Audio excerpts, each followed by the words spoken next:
Good morning, everyone. It's Tuesday, February 16th. From the San Antonio Express News, my name is Luis Vasquez, and this is your Express Briefing. All of the stories you need to know to start your day. You can expect a high of 40 degrees in San Antonio today with possible showers. If you're headed out, please be careful and check expressnews.com for the latest on this winter storm. Yesterday's snow in San Antonio wasn't limited to the Alamo City. The blast of winter weather knocked out power for more than 2 million people, shut down grocery stores and air travel, and closed schools ahead of frigid days still to come. One of those days to come would be Ash Wednesday, which is tomorrow. Setting aside the weather, area Catholics were already set to mark the beginning of Lent very differently because of precautions surrounding the coronavirus pandemic. And now let's move on to our top stories for the day.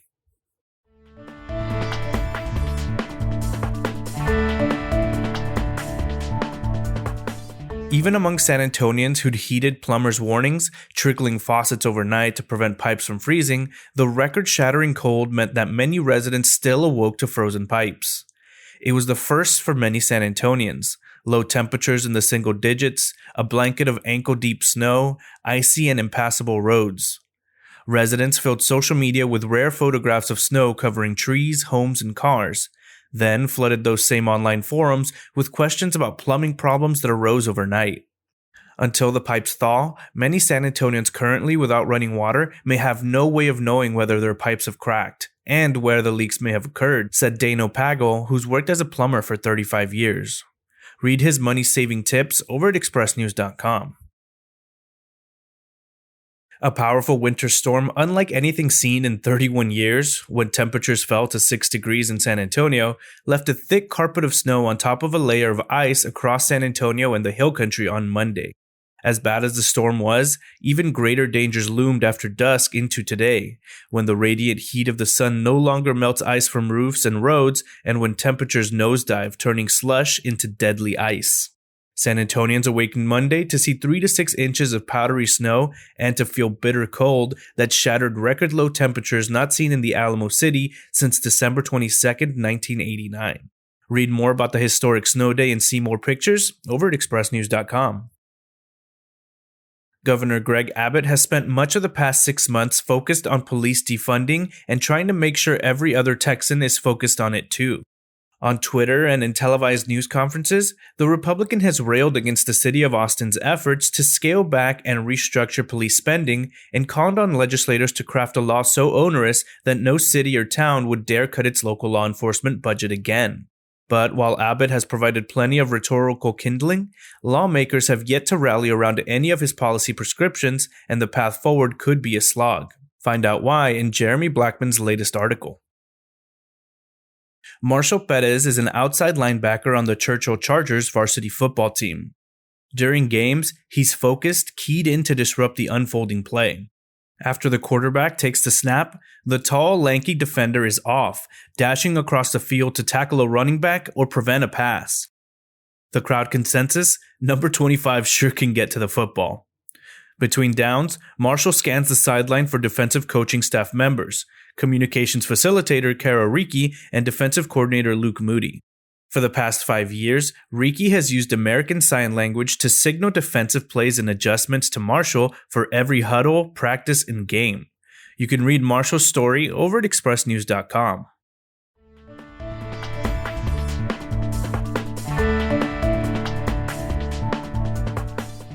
Wind chill values are expected to range from -10 to around 5 degrees for Tuesday morning, prompting a wind chill warning. Another round of wintry precipitation is likely late Tuesday night into Wednesday morning. For more on power and water outages, as well as an updated list of school and business closures, head over to expressnews.com. Next up are your need-to-know headlines. You can find all of these headlines and more inside of your Express News subscription.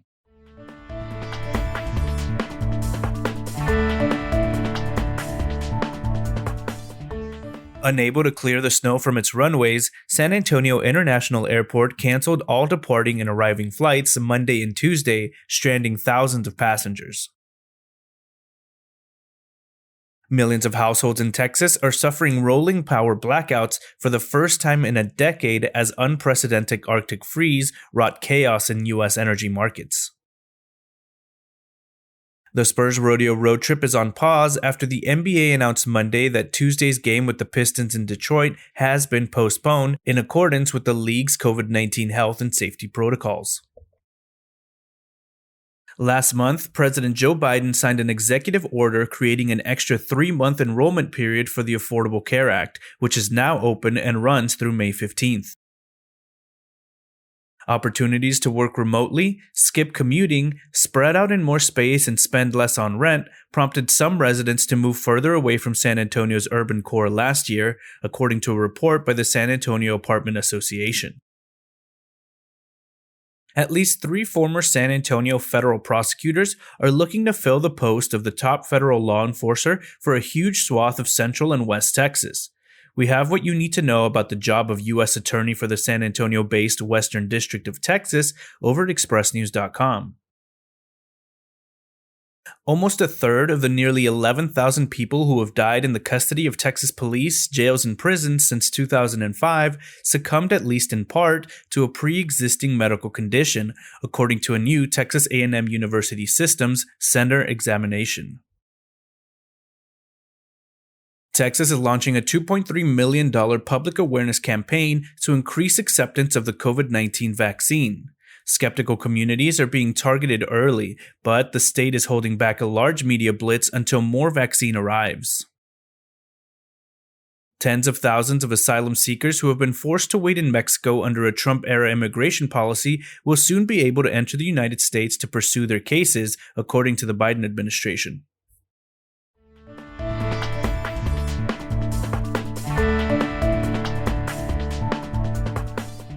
It's hard to tell how serious Graham Weston was 3 years ago when he proposed that the University of Texas at San Antonio sell its downtown campus to another higher ed institution, one that had gumption. Maybe he was just spitballing. Quote, "I think I was just trying to express that it seemed to us like it was without a champion and not focused on, loved, or cared about," said the co-founder of the cloud computing company Rackspace Technology. It really didn't seem like there was any real effort afoot to do the hard work to unlock its potential. He didn't make that point or call for handing off the campus to another university in a cranky Facebook post or tweet. 56-year-old Weston went directly to UTSA President Taylor Egme. Read more about the meeting and the aftermath in the latest Restless City column.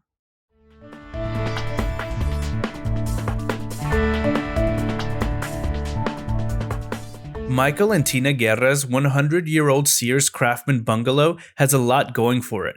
History, beautiful wood detailing, and an old-world workmanship, all in the up-and-coming neighborhood of Government Hill, a short walk from the Pearl. Richard Marini brings you into the 100-year-old Sears Kit Craftsman home in San Antonio's Government Hill, which just added a $150,000 Master Suite addition.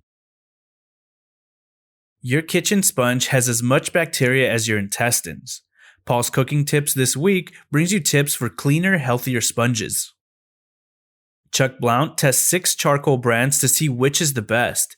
H-E-B, Kingsford, Jack Daniels, B&B, Royal Oak, and Viva Pancho. There was one clear winner. The game has changed since Fabrizio Oberto played in the NBA, but he'll enjoy describing it to you anyway. The former Spur has returned to San Antonio for his new gig as color commentator on the Spurs G League affiliate in Austin. Catch up on all the action from the past week in high school girls soccer, boys soccer, girls basketball, and boys basketball over at expressnews.com.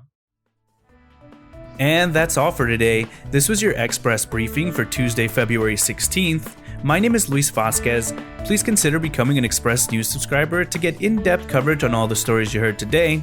Also, be sure to rate and review this podcast inside of your Apple Podcast app, as it really helps the show. Stay warm, everyone.